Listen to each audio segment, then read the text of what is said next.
তারা বিভিন্ন বাসা বাড়িতে বিভিন্ন দোকানপাটে হামলা করেছে, বিভিন্ন ভাবে চাঁদাবাজিতে লিপ্ত হয়েছে। আমরা দেখতে পেয়েছি 5ই আগস্টের পরে শুধু লীগ শব্দটা পরিবর্তন হয়ে সেখানে দল শব্দটা যুক্ত হয়েছে। উপস্থিতি আজকে আমাদের উপর আস্ফালন করছেন। আপনাদের ইতিহাস আমরা ভুলে যাইনি। দীর্ঘদিন আপনারা একটা ভারত ত্যাগ সরাতে পারেন নাই। আমরা দেখেছি মার্চ ফর ডেমোক্রেসিতে ঢাকাতে কর্মসূচি ঘোষণা করে আপনাদের একটা নেতা কর্মী নামানোর সাহস পান নাই। আমরা সেই দিন ইসলামী ছাত্র শিবির সাহসিকতার পরিচয় দিয়েছে এবং সেদিন রাস্তায় নেমেছিল। কোনো কোরআনের প্রোগ্রাম নাই, তাদের সিলেবাসে কোনো ধর্মীয় সিলেবাস নাই, তাদের সিলেবাসে আছে চাঁদাবাজি, তাদের সিলেবাসে আছে খুন, তাদের সিলেবাসে আছে ধর্ষণ।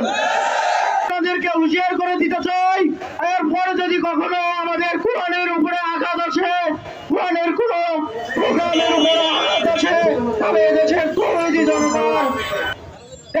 তৌহিদি জনতার প্রতিরোধে আপনারা পালাতে বাধ্য হবেন। বিএনপির সকল নেতা কর্মীদের আহ্বান জানাতে চাই, আগে নিজেদের দল সামলান। 5ই আগস্টের গণ অভ্যুত্থানের পর আপনাদের নিজেদের কর্মীরাই নিজেদের হাতে খুন হয়েছে। আমরা দেখতে পেয়েছি শতাধিক কর্মীদেরকে আপনারা নিজেরাই খুন করেছেন। আপনাদের নিজেদের কর্মীরাই আপনাদের কাছে নিরাপদ নয়। আপনারা আমাদের পিছে লাগতে আসেন না, আগে নিজের দলকে ঠিক করেন।